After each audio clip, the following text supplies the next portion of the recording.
Dudu jeung enjing pamirsa tepangkeun deui sareng simkuring Sania Hurina Pisani Agustin di acara Ngupas Warta edisi Senin 22 November 2002 hiji.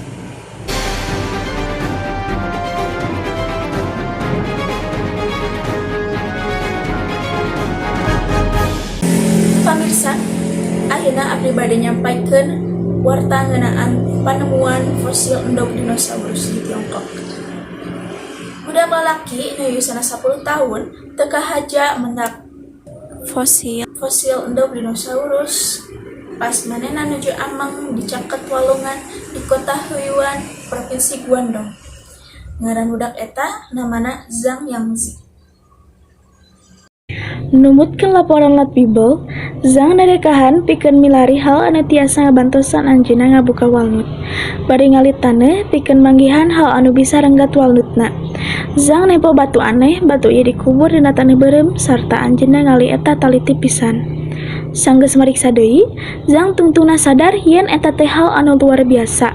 Anjeunna lajeng disangka yen eta teh endog dinosaurus, dumasar kana bentuk khususna. Zhang nyarios ka media lokal yen kuring parantos diajar pangaruh ieu dina buku sareng dina koridor budaya sekolah. Zhang teras nyauran indungna Li Xiaofang pikeun ngabantosan anjeunna ngartos naon anu anjeunna mendakan. Indungna sapuk yen putrana panginten mendakan endog dinosaurus.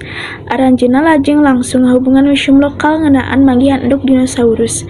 Duanana oge ngajaga tempat kajadian nepi ka para ahli dugi di tempat jeung bakal ngamankeun eta. Zhang mikanyaah elmu jeung geus salawasna geus teu aneh ku dinosaurus. Janten ieu mangrupikeun panemuan utama anu anjeunna sigana bakal emut salami hirupna. Rupana mun sakitu dina danggeut ayeuna, simkuring pun Sania Hurina Pisani Agustin amit mundur diri. Ngupas Warta.